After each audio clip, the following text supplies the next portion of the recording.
الحمد لله والصلاة والسلام على محمد وعلى آله وصحبه ومن والاه. ربنا هب لنا من لدنك رحمة وهيئ لنا من أمرنا رشدا. ربنا أرنا الحق حقا وارزقنا اتباعه وأرنا الباطل باطلا وارزقنا اجتنابه.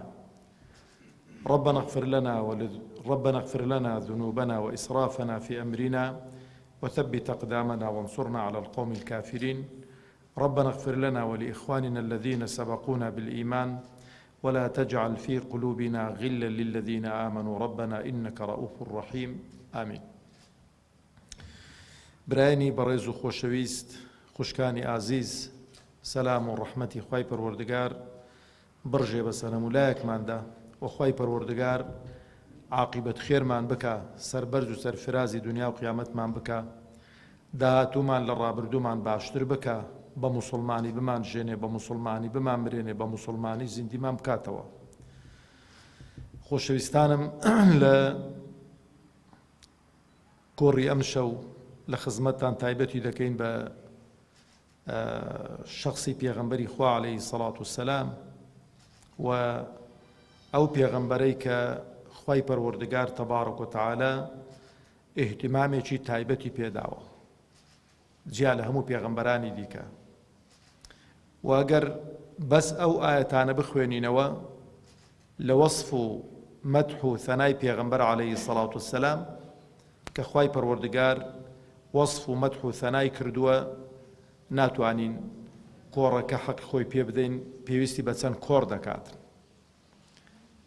یەک شت گرینگە بیزانین، خۆشەویستانی خۆم، پێغەمبەری خوا عەلەیهی سەڵات وسەلام ڕەحمەتی خوای پەروەردگار بۆ سەرزەوی، و پێغەمبەری خوا عەلەیهی سەڵات وسەلام پێگەیەکی تایبەتی هەبووە لای خوا تەبارەک وتەعالە جگە لە هەموو پێغەمبەران. و پێغەمبەر عەلەیهی سەڵات وسەلام خوای پەروەردگار ئەوەی کە بۆ محەممەد الموستەفای کردووە لە تەریخی بەشەریەت بۆ هیچ کەسی نەکردووە. ئەوەی کە بۆ محەممەد الموستەفای کردووە عەلەیهی سەڵات وسەلام بۆ هیچ کەسی نەکردووە و ناشیکات. و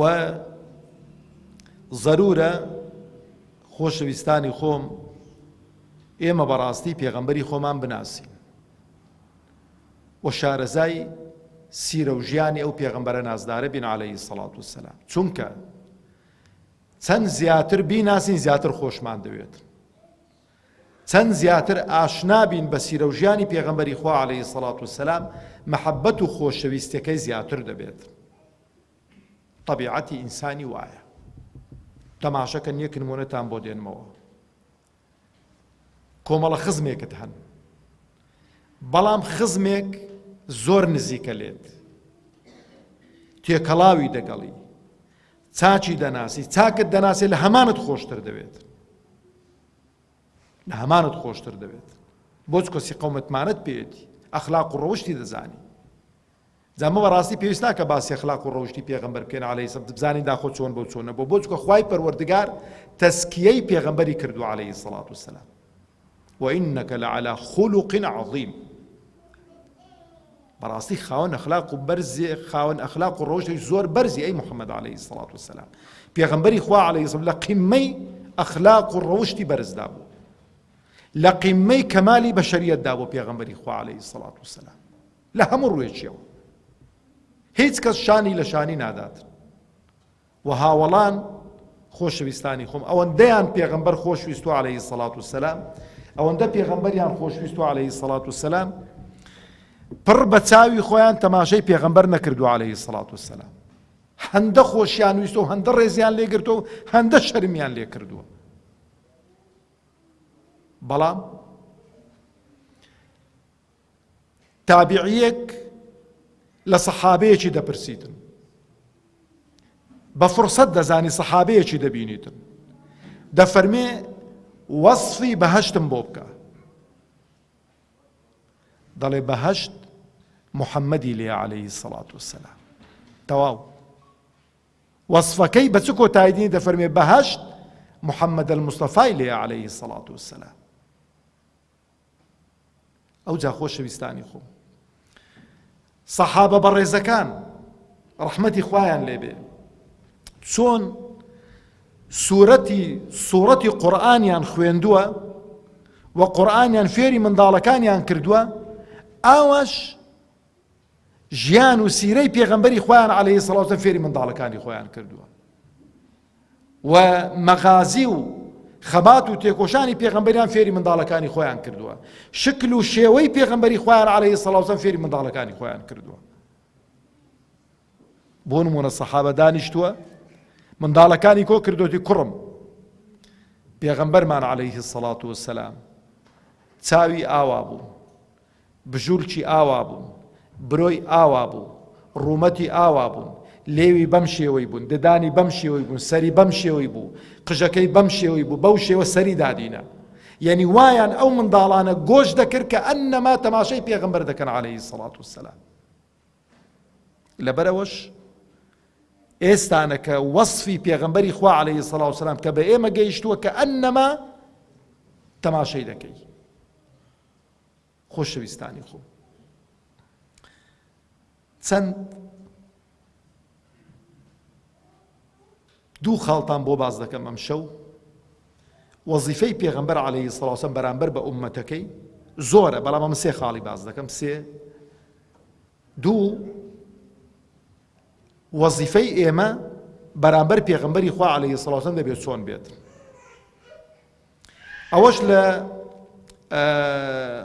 سوورەتی ئەلفەتح ئایەتی 8 و 9 پێم خۆشە کە زۆر بە تەفسیلی لە خزمەتتان دابم، ئینشاءڵڵا جارێ دەبێتە مەجلیسی ذکر و ئیسفادەشی لێ دەکەین. خوای پەروەردگار تەبارەک و تەعالا دەفەرمێ ئینا ئەرسەلناکە شاهیدا ومبەشیرا ونەذیرا لتؤمنوا بالله ورسوله وتعزروه وتوقروه وتسبحوه بكرة وأصيلا. لخزمت ئەو دوو ئایەتە یەکەمیان خوای پەروەردگار دەفەرمێ ئینا ئەرسەلناکە ئەی محەممەد عەلەیهی سەڵاتو وەسەلام ئێمە ئەتۆمان ڕەوانە کردووی. خۆشەویستانی خۆم یەکشت با بزانین بەشەریەت قاتیبەتەن ئەوەی کە بەتەمای بەهەشت بێ دەبێ بە دوای پێغەمبەر کەوێ عەلەیهی سەڵاتو وەسەلام، ئەوەی بەتەمای ڕەحم و بەزەی خوا بێ دەبێ بە دوای پێغەمبەر کەوێ عەلەیهی سەڵاتو وەسەلام. دەرگا لە ئەو ئوممەتەی ناکرێتەوە بۆ چوونە بەهەشت کە دوای پێغەمبەر نەبێ عەلەیهی سەڵاتو وەسەلام. یەکەم کەسە لە دەرگای بەهەشت دەدات. هێشتا کەس نەچۆتە بەهەشت، حیساب تەواو بووە، کتاب تەوزیع کراوە، خەڵک پەڕیوەتەوە لە پردی سیڕات. لە حەوزی کەوسەر پێغەمبەری خوا عەلەیهی سەڵاتو وەسەلام ڕوح و جانم بە قوربانی بێ بەدەستی مبارەکی خۆی ئاوی داوەتە ئوممەتەکەی خۆی بە پیا و بەژنەوە. قەڵفەی دەرگەی بەهەشت لێی دەدا پێغەمبەری خوا عەلەیهی سەڵاتو وەسەلام، کە لێی دەدا دەرگەوانی بەهەشت دەڵێ چێیە؟ دەڵێ محەممەدم صلی الله عليه وسلم، دەڵێ ئەمرم پێکراوە لەلایەن خواوە تەبارەک و تەعالا یەکەم کەس لە تۆی دەرکە بکەمەوە. جاکە دەڵێم یەکەم کەس نەک لە ئوممەتەکەی خۆی، ئاگاتان لێرە بێت، نەک لە ئوممەتەکەی خۆی. ئادەمیش عەلەیهی سەڵاتو وەسەلام ڕاوەستاوە لەوێن دەرێ کە باوکی بەشەریەتە. ئادەم عەلەیهی سەڵاتو وەسەلام ڕاوەستاوە لەبەر دەرگەی بەهەشت، ئیبراهیم ڕاوەستاوە لەبەر دەرگەی بەهەشت، موسا ڕاوەستاوە لەبەر دەرگەی بەهەشت، عیسا ڕاوەستاوە لەبەر دەرگەی بەهەشت عەلەیهی سەڵاتو وەسەلام کە پێغەمبەرانی ئولول عەزمن. نوح عەلەیهی سەڵاتو وەسەلام 124,000 پێغەمبەر ڕاوەستاوە عەلەیهیمو سەڵاتو وەسەلام، هەموو لەبەر دەرگەی بەهەشت ڕاوەستاون، ئوممەتەکان هەموو ڕاوەستاون، تاکە زەلامێک کە لە دەرکە دەدا محەممەد المستەفا پێشەوای ئێمە عەلەیهی سەڵاتو وەسەلام. دەرکەش هەر بەخۆڕای ناکرێتەوە. چێ لە دەرکە دەدا؟ محەممەدم. خوای گەورە ئەمری پێکردوم لە تۆ نەبێ پێش تۆ لە هیچ کەسێکی دیکەی نەکەمەوە دەرکەی بەهەش دەکرێتەوە. خوای گەورە بۆ خاتری ناو و سفتە جوانەکانی خۆتکەی ئەو مەجلیسە و ئێمە و با و باپیر و خزم و کەس و سەرجەم موسڵمانان ئەلەو مەوقیفە بین لەوێ ڕاوەستابی بە دوای پێغەمبەرەوە بین عەلەیهی سەڵات وسەلام کە دەچین بۆ بەهەشت. کەواتە خۆشەویستانی خۆم گەورەترین نیعمەتی خوای پەروەردگار تەبارەک و تەعالا بۆ سەر زەوی ناردنی محەممەد الموستەفای عەلەیهی سەڵات وسەلام نیعمەتێکی زۆر گەورەیە. ئەو نیعمەتە گەورە دەبێت بۆ دەڵێم نیعمەتێکی زۆر گەورەیە لەبەرەوە خوای گەورە واستە بە محەممەد الموستەفا عەلەیهی سەڵات وسەلام ئێمەی هیدایەت داوین، ئێمەی لە کوفرەوە بۆ ئیمان ڕزگار کردووین، لە ضەلالەت و لە لێشێواوی لە بۆ هیدایەت و نوری خۆی ڕێنمونی کردووین. ئەو جا خۆشەویستانی خۆم ئەمن شتێک پرسیارێکە دەمێشکم دادێ و دەچێ لێرەش پەیامەکەی من بۆ ئەوانەیە کە باوەڕیان بە پێغەمبەرنی عەلەیهی سەڵات وسەلام، بۆ عەلمانیەکانە، بۆ نەسڕانیەکانە، بۆ جوولەکەکانە، جارێ ئەوانەی کە بە دوای پێغەمبەرانی دیکە کەوتون بۆ بە دوای پێغەمبەرانی دیکە کەوتون کە بڵێن خوای پەروەردگار ناردوێتی خۆش خوای پەروەردگار ناردوێتی و تەئکیدی زۆریشی لەسەرەوەی کردوتۆ لە ئینجیل و تەورات و لەوانش کە خوای گەورە محەممەدەی ناردوو عەلەیهی سەڵات وسەلام دەینێریتن. خۆ ئەوانەی دیکە ئامۆزای ئێوە نین، برای ئێوە نین، خاڵۆزای ئێوە نین بڵێ وەڵا خزمایەتی ئەوە نایناسین. ئەوەندەی بزانن هەر کەسێک بە تەمای بەهەشت بێ، بە تەمای ڕەزامەندی خوا بێ، بە دوای پێغەمبەر نەکەوێ عەلەیهی سەڵات وسەلام گومڕا دەبێ و بە ئەبەدی لە ناو ئاگری دۆزەخدا دەمێنێتەوە. دووبارەی دەکەمەوە قسەم، هەر کەسێک لە هەر پلە و پایەک بێ، لە هەر مەرتەبەیەک بێ، هەر ناو نیشانێکی هەبێ، شانازی بە پێغەمبەرایەتی پێغەمبەرەوە نەکا عەلەیهی سەڵات وسەلام و بە دوای ڕێبازی پێغەمبەر نەکەوێ عەلەیهی سەڵات وسەلام، بە موسڵمان لە قەڵەم نادرێت و چاوی بە بەهەشت ناکەوێ. فەلا وەڕەبیکە لا یؤمنون، سوێن بە پەروەردگارت ئیمانیان نییە. چێ ئەو سوێندە دەخوا؟ خوای پەروەردگارە تەبارەک و تەعالا. حتى يحكموك فيما شجر بينهم ثم لا يجدوا في أنفسهم حرجا مما قضيت ويسلموا تسليما.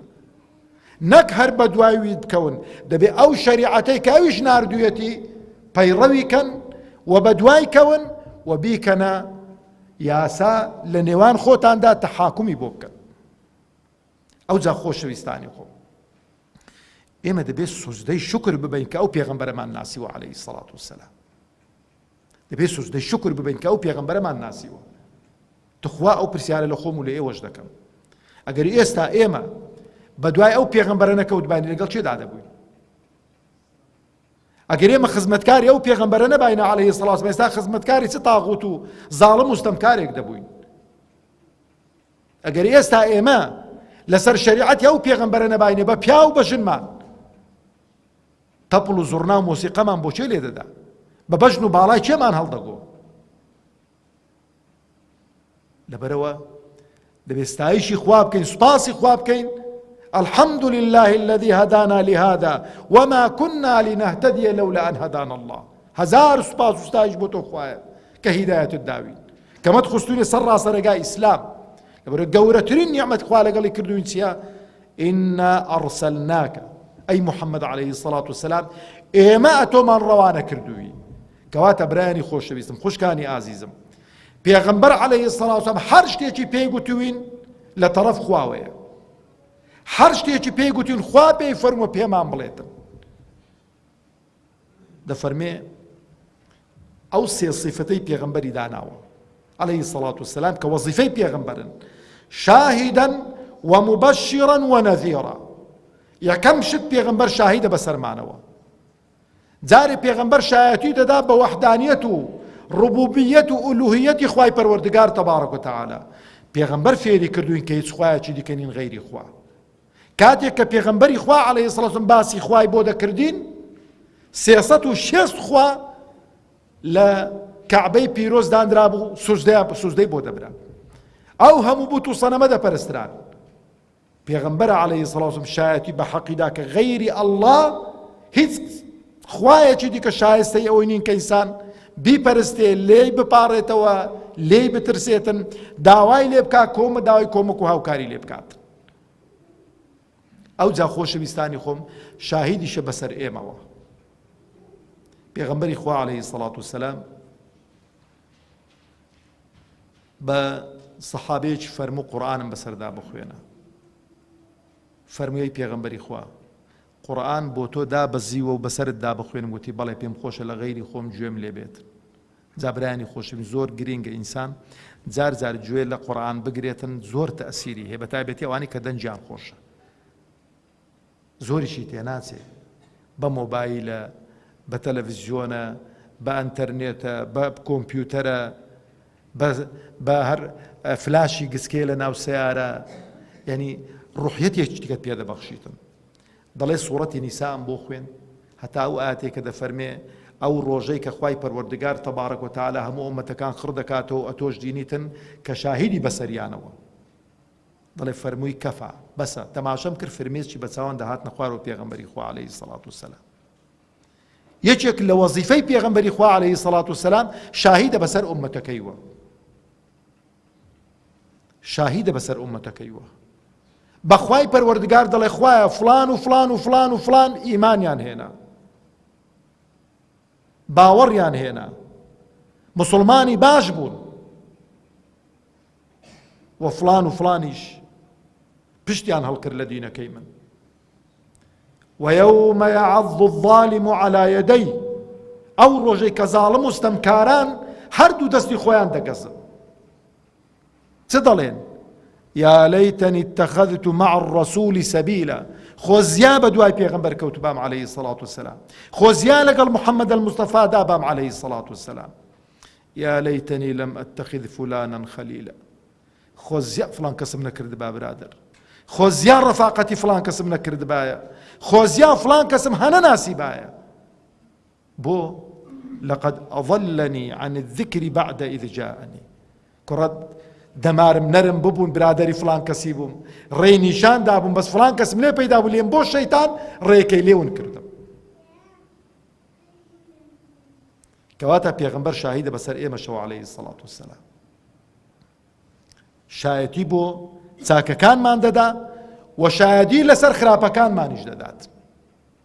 ئەو جا دەفەرمێتی ومبەشیڕە یەکێکی دیکە لە صفەتی پێغەمبەری خوا عەلەیهی سەڵام چییە مبەشیر مبەشیر چێ خۆشەویستانی خۆم مبەشیر بە کەسێک دەگوترێت کە دەفەرمێ فڵان کەس مبەشیرە کە معلوماتێکی سەتاسەتی لەکن بێ لە کنەمنووتوو نەبێت زانیاریەکی لەلا بێ لە کنەمنووتوو نەبێتن. پێغەمبەری خوا عەلەیهی سەڵام مژدەیکی پێداوین بەهەشتی پێداوین ئەمنووت و شارەزای من بە بەهەشت هەیە نا بینی ومانە پێغەمبەر بینیوێتی بەهەشت بەڵێ خۆشیەکانی بەهەشتی هەموو بینیوە پێغەمبەری خوا عەلەیهی سەڵام ڕوح و جانمان بە قوربانی بێ و دەزانێت چی تێدایە لەبەرەوە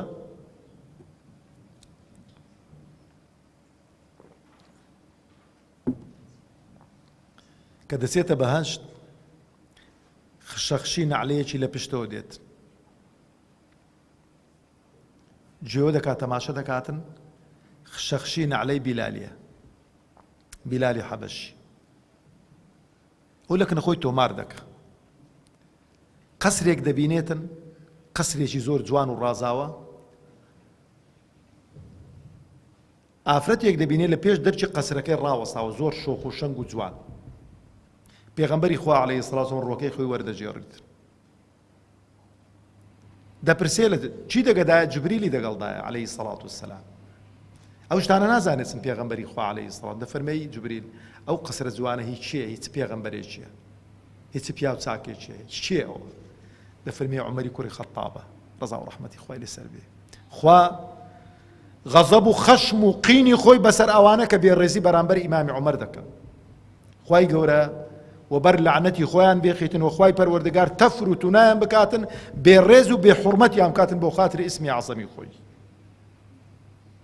کە دێتەوە دەڵێ بیلال وەرە خۆ پێغەمبەری خوایە ڕوح و گیانمان بە قوربانی بێ ئەتۆ چت کردووە کە خوای پەروەردگار تەبارەک و تەعالا لۆ هەر شوێنێکی دەچووم لە بەهەشت تەقەتەقی نەعلەکانی توم لە بنجۆی دەهات لە دوو من بووی فەرمووی پێغەمبەری خوا وەڵڵاهی ئەمن هەر دەست و نوێژێکی کە دەشۆم شەو بێیان ڕۆژ بێ هەر چەندەکی نوێژم پێ بکرێن نوێژی سونەت دەیان کەم فەرمووی ئەوەتە بیلال کەواتە دەتوانین وا بکەین بە عومەر دەڵێ ڕەزا و ڕەحمەتی خوای لەسەر بێ دەفەرمێ عومەر وەڵڵاهی قەسرەکەی تۆم بینی بەس زۆر تەماشەم نەکرد و ئافرەتێکی لە پێش قەسرەکەت بوو لەبەر غیرەت و شەهامەتەکەی تۆ ئیمامی عومەر دەستی کردەگیریان فەرمووی پێغەمبەری خوا من لەسەر تۆ ئەو شەهامەت و غیرەتم بەرامبەر تۆ کوا ئەوە دەبێت خۆشەویستانی خۆم پێغەمبەری خوا عەلەیهی سەڵات وسەلام ڕوح و گیانمان بە قوربانی بێ مژدەی بەهەشتی پێداوینەگە موسڵمان بین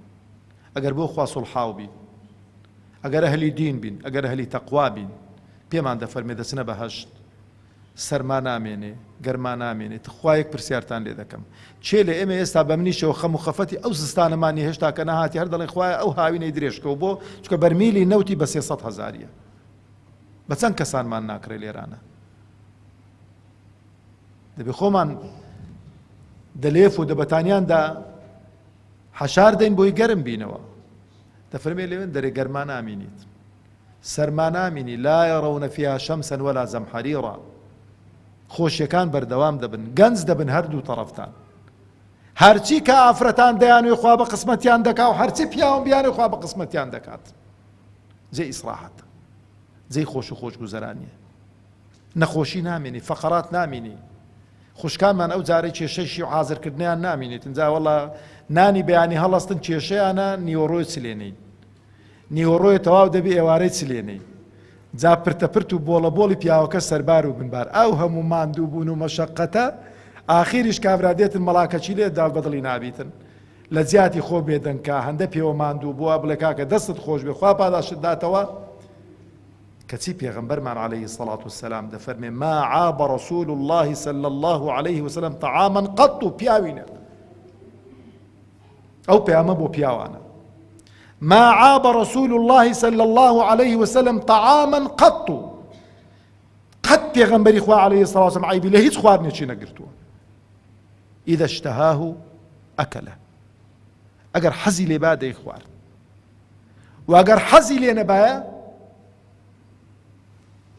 لم يأكل دەی خوارد و قسەشی نەدەکرد ڕەخنەشی لە خێزانەکەی نەدەکرد ئەو جا خۆشەویستانی خۆم وەنەذیرا پێغەمبەری خوا عەلەیهی سەڵات وسەلام ترسێنەر بۆ بۆچێ بۆ ئەوانەی کە بە دوای ناکەون بۆ ئەوانەی کە ئێستا دنیا هەڵی خەڵەتاندوون بۆ ئەوانەی کە ئێستانەکە پەردەی شەرم و حەیا و شکۆیان فڕێداوە بۆ ئەوانەی کە بێڕێزی بەرامبەر بەخوا و پێغەمبەری خوا دەکەن بۆ ئەوانەی کە دێن قسە لە شتێک دەکەن کە خوای پەروەردگار بڕاندوویەوە ئەمن یەک شتی خۆش بۆ خوشکە جوانانم بۆ برا عەزیزانم ئێستا هەندیان گوتو ئافرەتان زوڵمیان لێ دەکرێت زۆڵ ئێستا ڕاپرسێکی لێرە بکەین هەموو دەڵێم هەموو مەزڵومین بۆ چکە هەندە دووبارە کراوەتەوە شتێکە زۆر دووبارە کراوە کابرا دەڵێ وەڵڵاهی خۆ لەوانەیە وابێ من هەستم پێ نەکردو بیتن تخوا دەبی پیاوەکەی میشوچی گوتی زوڵمم لێ نەکا من ئاگادار نەبم بۆ چکە شتێکە زۆر دووبارە کراوە یعنی کابرا لای دەبێتە حەقیقەت خوشکانی بەڕێز ئەمە زۆر جاریش لە کۆڕی خوشکانەمەوە دووبارە کردوتەوە ئەو ڕێزەی کە پێغەمبەری خوا عەلەیهی سەڵات وسەلام لە ئافرەتانی ناوە لە تەریخی بەشەریەتەوە هەتا ڕۆژی دوای هیچ کەسێک ئەو ڕێزەی لێ نەناون یەک شت بەسە بۆ ئێوە بۆ ئێمەی پیاویش بۆ ئێمە زەجرە بۆ ئێوە مەدحە بۆ ئێمە زەجرە بۆنگۆ مەدحە پێغەمبەر فەرمێ عەلەیهی سەڵات وسەلام ما ئەهانەهن ئیلا لەئیم ئەوەی کە بێڕێزی بەرامبەر ئافرەت دەکا بۆ خۆی بێڕێزە بێ حورمەتە هەر کەسێک بێڕێزی بەرامبەر بە ئافرەتان کرد بێڕێز و بێ حورمەت و سووک و سلووکە پێغەمبەر وا فەرمێ عەلەیهی سەڵات وسەلام وما أكرمهن إلا كريم ئەوەی کە ڕێزیش لە ئافرەت دەنێ خاوەن ڕێز و حورمەتە خاوەن پێگەیە ئینشاڵڵا هەمومان لە خاوەن پێگە و ڕێز و حورمەتەکە داینە ئینشاڵڵا بەروی بەڕاستی ئەمڕۆ لەو سەردەمە ئێمە تێداین خەڵکانێک ئەویش بەو شەرتەی لە دین حاڵی بۆ بن ئەوانەی کە لە دین حاڵی ئەوانەی بۆ خوا سوڵحاون ئەوان قەدری ئافرەت دەزانن، ئەوان حورمەتی ئافرەت دەزانن، ئەوان ئافرەتیان کردوتە تا جێکی زێڕینە لەسەر سەری خۆیان داناوە. ئەوجا پێغەمبەری خوا عەلەیهی سەڵات وسەلام هۆشداری داوەتە و کەسانێک کە بێ باوەڕن و ئیمان نایەنن بەچ بە ئاگری دۆزەخ و وەسفی ئاگری دۆزەخیشی بۆ کردوون. شوێنی زیناکەرەکانی وەسف کردووە، شوێنی ڕیباخۆرەکانی وەسف کردووە، شوێنی قاتیلەکانی وەسف کردووە و شوێنی ئەوانەی وەسف کردووە کە ئیمان نایەن و پشت لە بەرنامە و دینی خوای پەروەردگار دەکەن.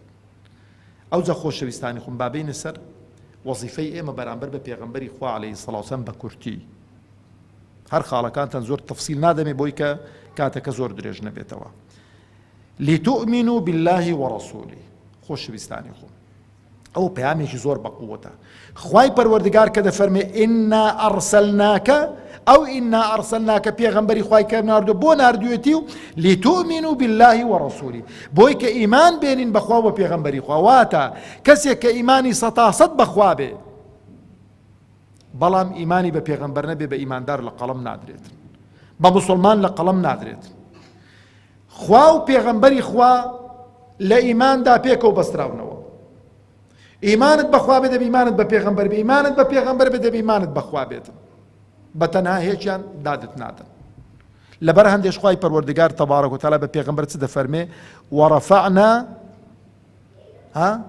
لەکە ذیکڕەک، ناو دەنجی تۆمان بەرز کردوتەوە ئەی محەممەد المستەفا عەلەیهی سەڵات وسەلام. کە بانگتدا دروستەکە لە دوای ئەشهەدو ئەن لا ئیلاهە ئیلا الله نەڵێی و ئەشهەدو ئەنە محەممەدەن ڕەسوول الله، دروست نییە. ئەوجا لە نوێژدا کە تەحیات دەخوێنی لە تەشەهوددا دیسانە کە دەبێت لە دوای تەشەهودیشدا دەبێت سەڵاوات لەسەر پێغەمبەر لێدەی عەلەیهی سەڵات وسەلام. خۆشەویستانی خۆم ئەو ئیمانە بەخوا و بە پێغەمبەری خوا ڕزگارمان دەکات لە کوفر و ئیلحاد و لە بێباوەڕی. ئەوجا خاڵێکی دیکە دەفەرمێ وتعزیروه وتوقروه وتسبحوه بكرة وأصيلا. وتعزروه وتوقروه لقل پیغمبریتی علیه الصلاة والسلام، وتسبحوه بكرة وأصيلا لقل خواهی پروردگاریتی تبارک و تعالی. یکم وتعزروه يعني سيا يعني دبي پیغمبر سرخن لجياني خوتان دا عليه الصلاة والسلام. دبي پیغمبر سرخن، پیغمبر چون سر دخريت یکم شت بۆ ئەوکە بتوانین پێغەمبەری خوا سەرخەین دەبێ بیناسی. ئەمن هیچ پرسیارانتان لێ ناکەم، بەس یەک شتان وفکردینمەوە، یەک شتان بەفکردینمەوە. پارەکە ئالەم شوێنە، ئەلەو میحرابە، ئەلەو سەکۆیە. مامۆستا یاسین بادلی دەرسێکی لە سەرژیانی پێغەمبەری خوا پێشکەش کرد عەلەیهی سەڵات وسەلام. فەرمووی چێ ئیستیعدادی هەیە لە مانجی مەولوددا، لە مانجی لەدایکبوونی پێغەمبەری خوادا عەلەیهی سەڵات وسەلام دەست بە خوێندنەوەی کتابێک بکات لەسەر ژیان و سیرەی پێغەمبەری خوا عەلەیهی سەڵات، ئەگەر بە هەڵەدا نەچوو بوو وا بوو زۆرمان دەستمان بەرز کردەوە. ئەمن یەکێک بووم لەوانە. ئایا دەستمان پێکردو بەو کتابەیان نە؟ دەبێت دەستمان پێکرد بیت. بە فکرتان دیمەوە ناڵێم دەستی خۆ بەرزکەنەوە. وعدێکە لە گەردنماندایە دەبێت لەو مانگەیدا کتابێک بخوێنین لە سەرژیانی پێغەمبەری خوا عەلەیهی سەڵات وسەلام. ئەگەر پێغەمبەری خوا عەلەیهی سەڵات وسەلام نەناسین باوەڕتان بێ خۆشمان ناوێت. بەڵام کە پێغەمبەرت ناسی عەلەیهی سەڵام لایک و باوکی خۆت خۆشتر دەوێتن. ئەوەی یەکەم. دوو، دانان بە پێغەمبەرایەتی پێغەمبەری خوا عەلەیهی سەڵات وسەلام. دەزانن لەو ڕۆژانە ڕاوێژکارێکی کۆشتی سپی، ڕاوێژکارێکی سەرۆکی ئەمریکای پێشی ئێستا پیرە لە تەمەنی لەوانەیە 80-70 ساڵیدا بێتن، ئیعلانی موسڵمانەتی خۆی کرد. ئەزانن لەسەر چی؟ بەس لەسەر ژیانی ئیمامی عومەر ڕەزا و ڕەحمەتی خوای لەسەر بێت، لەسەر عەدالەتی ئیمامی عومەر. ناوی خۆشی ناوە فاڕوق. باشە دەبێ پێغەمبەر بناسین عەلەیهی سەڵات وسەلام و دان بنین بە پێغەمبەراتی پێغەمبەری خوا عەلەیهی سەڵات وسەلام. ئەوجا خۆشەویستانی خۆم، ئەوجا دەبێ بەڕاستی ئیعتیراف بکەین لەوەی کە پێغەمبەری خوا عەلەیهی سەڵات وسەلام چ ڕەحمەتێک بە بۆ بەشەریەت، چ ڕەحمەتێک بە بۆ بەشەریەت. بەس تەماشەکە چەند کەس واستە بە ئەو پێغەمبەرێ عەلەیهی سەڵام دەچنە بەهەشت، چەند کەس واستە بۆ پێغەمبەرێ دەچنە بەهەشت عەلەیهی سەڵات وسەلام. گەورەترین ڕەحمەت بۆ خوای گەورە بۆ سەرزەویەی ناردووە. ئەو جا خاڵێکی دیکە دیفاعکردن و داکۆچیکردن لە هەموو مەجلیس و شوێنێکی لە خۆی و لە خانەوادەی پێغەمبەری خوا عەلەیهی سەڵات وسەلام و لە هاوڵانی پێغەمبەری خوا عەلەیهی سەڵات وسەلام. وەرە کەسێک کە بێڕێزی بەرامبەر بە هاوڵانی پێغەمبەری خوا بکە، بێڕێزی بەرامبەر بە پێغەمبەر کردو عەلەیهی سەڵات وسەلام. دەسەڵاتمان هەبێ کەسێک سما بێڕێزی بکە بەرامبەر بە پێغەمبەر عەلەیهی سەڵات وسەلام، خانەوادەی پێغەمبەری خوا عەلەیهی سەڵات وسەلام، هاوڵانی پێغەمبەری خوا عەلەیهی سەڵام دەبی دە و دانانی بشکێنین. نابێ لە کەس قبولکەی کە بێڕێزی بەرامبەر بە پێغەمبەر بکە. ئیمامی ئەبوبەکر ڕەحمەتی خوای لێبێ کابرای جوولەکە قسەیەکی بە پێغەمبەر گوت لە بەری کشا حتا خوای قووەت داهێت مستێکی لە دەولوتیدا پڕی دەولوتانی خوێن کرد. چۆر قسە بە پێغەمبەر دەڵێ عەلەیهی سەڵات وسەلام. ئێستا لە ناو سوننەکاندا کەوە بەرین لە ئەهلی سوننە پەیدا بۆ دەڵێ کاکەوەی لە قورئان داهات دێوەری دەگرین، ئەوەی لە قورئان دانهات بێمەیشی پێ ناکە، هیچ بە حەدیسەکانی پێغەمبەری خوا ناکە عەلەیهی سەڵات وسەلام. پێغەمبەر بۆ خۆی پێی ڕاگەاندە فەرمێ ڕۆژێک دادێ کاورا لەسەر قەنەفەی پاڵی داوەتەوە، لاقی لەسەر لاقی داناوە، ورجی هەندە لە هاتووەندی تێیکە، دەڵێ ما ئەوەی کە ببینین لە قورئان حەڵال ئەوەی لە قورئان داهات بێ و حەرامەوەی لە قورئان داهات بێ، حەڵال و حەرام لە قورئان وەردەگرین و عیلاقەمان لە حەدیث و لەوانە نییە. قورئان و حەدیث وەکو یەکن لە ڕووی تەشریعەوە، لە ڕووی وەرگرتنەوە، لە ڕووی ڕەفزەوە. بەڵێ مەرتەبەی قورئان گەورەترە و کەلامی خوایە، ئەو قسەمان لەسەرەوەی نییە. بەڵام وەڵڵا ئەوەی کە باوەڕی بە قورئان نەبێ کافر دەبێ، ئەوەی کە باوەڕیشی بە فەرمودەکانی پێغەمبەری خوا نەبێ کافر دەبێت. هەردووچی بە کوفر لە قەڵەم دەدرێتن. مەصدەری تەشریع قورئان و سوننەیە، لێک جیا نابیتەوە. ڕۆژێک هاوڵێک بە پێغەمبەری فەرموو عەلەیهی سەڵات وسەلام، فەرمووی ئەی پێغەمبەری خوا ئەتوو هەر قسەیەکت کە من بینویسم فەرمووی بنویسە والله لا ئەقول إلا الحق، والله حەق نەبی لەو زارەی نایەتە دەرەوە، بنویسە هەموو شتێکی بنویسە. ئەو جا خۆشەویستانی خۆم خۆ ڕازانەوە بە ئەخلاقی پێغەمبەری خوا عەلەیهی سەڵات وسەلام. دەبی ئەخلاقمان ئەخلاقی پێغەمبەر بێ عەلەیهی سەڵات وسەلام.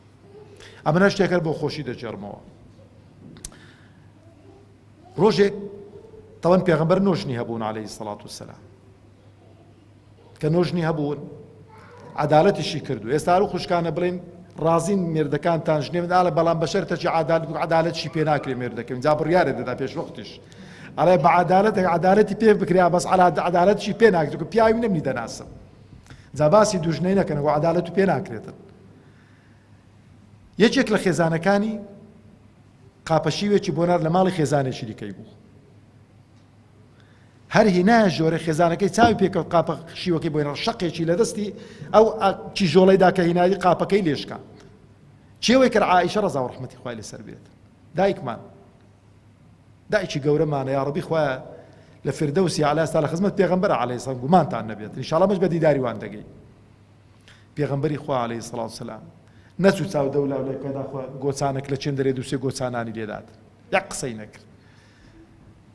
قاپۆکەچی هینا ڕوح و گیانم بە قوربانی بێ هوردە هوردەی شیوەکە هەڵدەگرت دەی فەرموو غارت ئومکم عائیشە، غارت ئومکم عائیشە، وەکو بڵێ ها دایکتان وەکو بڵێ غیرەتەوەی گرتوویەتی کە ئەنەما کە شیوی لۆ ناردووە کە بڵێ وەڵات و نزانی شیوێ لێنەی، یعنی من نزانم شیوێ لێنەی شیوت لۆ پێغەمبەری ناردووە یانە بەچمان نییە بیدەمێ عەلەیهی سەڵات وسەلام.